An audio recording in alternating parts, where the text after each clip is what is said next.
Welcome, dear students, to another class of Class 10 English. Today we'll start with the footprint animals poem on page number that is 83. Okay, so here in the animals poem, the poet tells us that he feels more at home with animals than humans. Lot many things we've read in the history in English and other things where animals are considered more innocent and better than human beings, and that the same thing is repeated by this poet Walt Whitman, who is a major figure in early American poetry. You'll write details of this poet also a little bit in your answers, that will help you. He was Walt Whitman, and he was also of this opinion that animals whom he finds complicated and false the humans, whereas the animals are much more innocent and straightforward. What he says in the poem, we will see. I think I could turn and live with animals. They are so placid and self-contained. They're placid. Placid means not upset easily. Placid means not upset easily. And self-contained. Self-contained means not requiring help or support. What they have, they can deal with that things without any support from others. So animals, you see, they live on their own that way. So that is observation by the poet Whitman. I stand and look at them long and long. He observes them long and long. They do not sweat and whine about their condition. Humans always complain about the condition and the hard work they are doing, and they cry and complain all the time. That is portrayed here by the poet. They do not lie awake in the dark and weep for the sins. What you have, things we have done wrong during the day. Sometimes your nightmare at that time in the night, you wake up and at that time try to reconcile with what had happened, and all these thoughts that are nightmarish for you are always harassing you since you are done through the days, the poet says. So through the day, what you do at night, you awake and lie and weep about that. Weep means cry. What I did wrong, this and that. At night your conscience bites you, or you have a dream that way, and that. Animals don't have that. They're calm and cool, and they accept what is with them and the condition. They do not make me sick discussing the duty to God. Duty to God. If you have done sin, then how you can repent on that and all that. So many things are written in religion, that the tradition of going in to a religious place and getting yourself free of that sins, how you can do that, and all these things are the commitment and all that given by our shears and saints, and they say all the time. But for animals, nothing like that, right? And not one is dissatisfied, not one is demented with. So animals are not dissatisfied. Whatever they have it. And no one is demented with. Demented means, insane. They are not insane. You see, animals, because they don't have any negativity or not, or what you call it, the bad qualities and virtues which men have. The animals live much more, sober and a good state of mind they have, not like insane, not able to think clear what is real and what is not real. There's a lot of whimsical things happening in this world which you see. Animals don't do that, and they are practical in their life. Not one kneels to another. Okay, demented with the mania of owning things. The mania of owning things. Animals don't have that. No, this is my place, I'll stay, or this is my belongings, I will not give to another person, or that type of thing is rarely seen in animals. Whereas in humans, they always crave or for things more and more, or they want things which are there not to be shared to others. And this type of mentality and feeling is something that is obviously seen in this what you call humans, which is quite logical. In this present world, you see all the time they do that, and practically we see all the time this thing happening. So what animals don't do that. But rarely I say it, like lions and tigers in the territory, they don't allow, or they say that's theirs territory, or rarely, these type of few animals you could count which are of that type, not many. So this is the thing observed by the poet over here. Not one kneels to another, not to his kind, lived thousands of years ago. Huh? They don't kneel down and other formality which humans do. Animals don't do. That is why this, constant nagging of this discipline and things which are, unnecessary according to the poet. He was a non-conformist poet, and therefore Whitman always was considered as a person who didn't like the social norms which are there of respecting, bowing, and all that, all these things. Animals don't do, and I like animals for this reason, compared to what this humans are. Humans do all this formality and have this type of things in them. Not one is respectable or unhappy over the whole earth.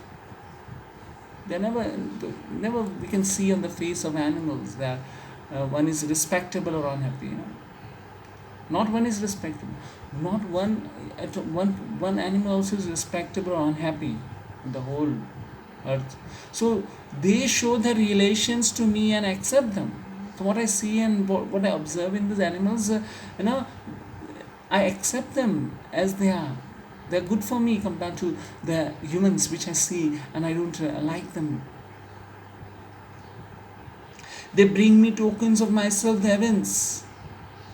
So they show their relations to me and I accept them. They bring me tokens of myself, the heavens.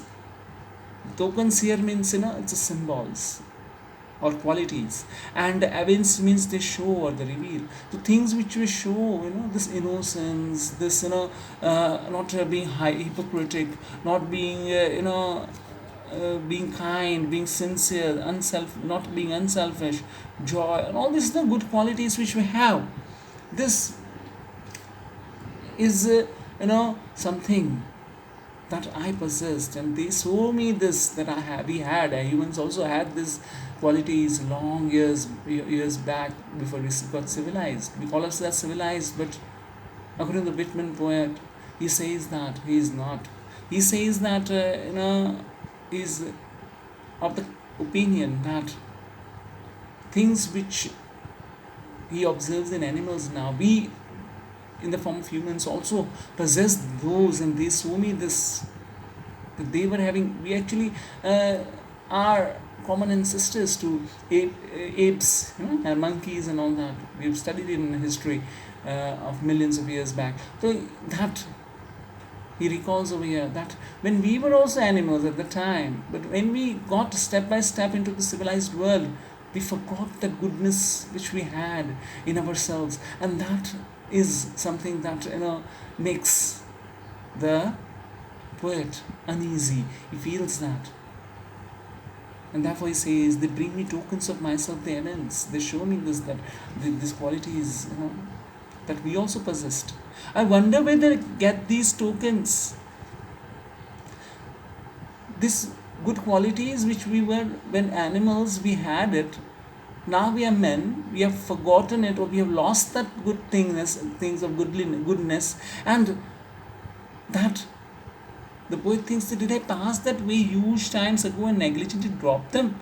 The good qualities which were there within me, I dropped them in the way while traveling this journey of mankind.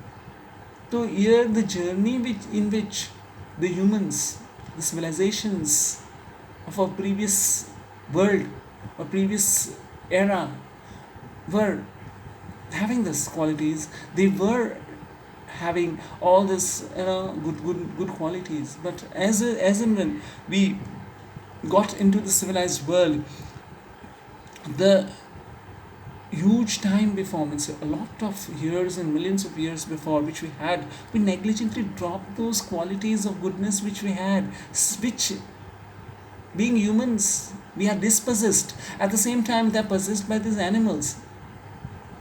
So when we were animals, we had these qualities, but when we turn into humans, in a systematic way, we got to the stage of development.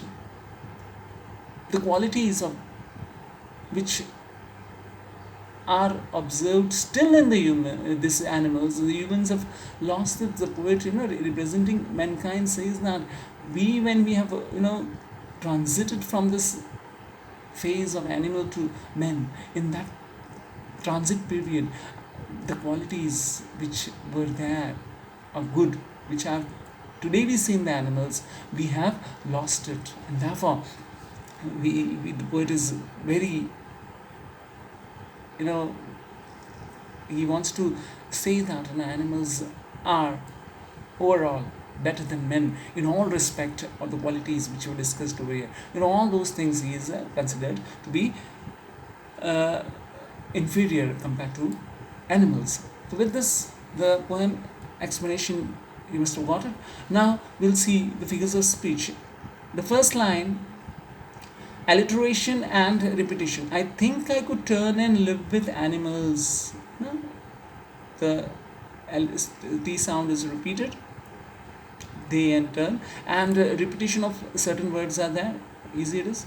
Okay, then moving to the line, that is fourth line, they do not sweat and whine about the condition. So that is metaphor.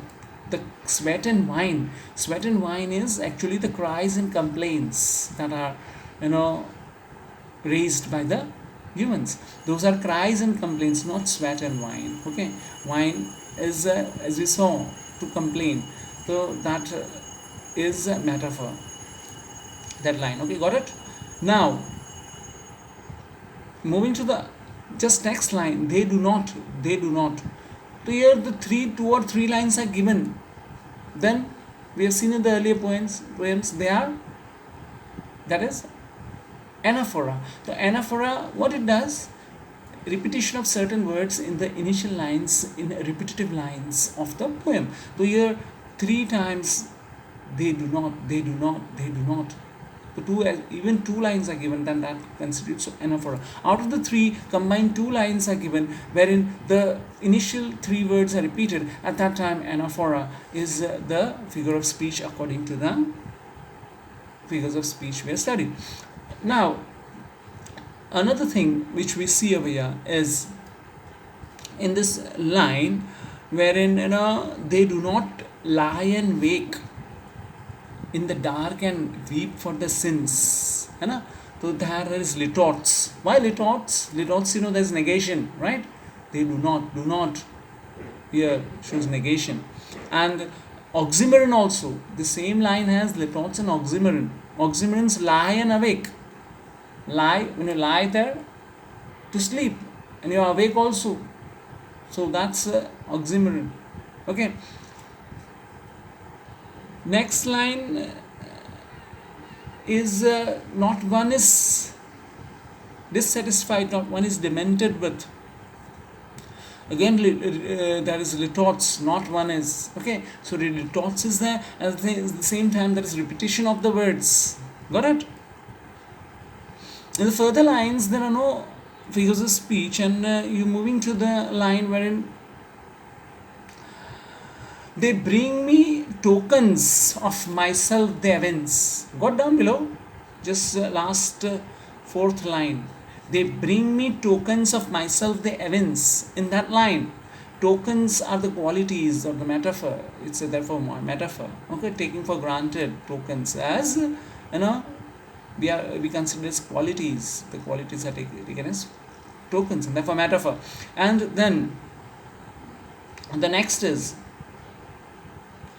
negligently with an interrogation. Okay, so with this, major figures of speech also be completed of this Walt Whitman's poem. And with this, you have to write the question answers of this poem in your fair book. Remember, the fair book is very important to be completed. Bookmarks will be allotted to you, and therefore don't underestimate that if you don't make the book, fair book, wherein all complete lessons with poems and which are taught and lessons which are done, if you don't complete it, then the internal marks will be affected. I tell you in advance now, please do complete it. I come to know from other students also that this thing is not being done. If not done, if at the end of the academic year of this, if suppose the internal marks as a 10th standard we have to send of that books also, you will lose that marks if you don't submit. So last minute, rather than writing all the lessons, do write and learn. This is a 10th standard, learn it at the pace at which the lessons are being taught. That will be helpful to you. So see you in the next session. Till then, goodbye.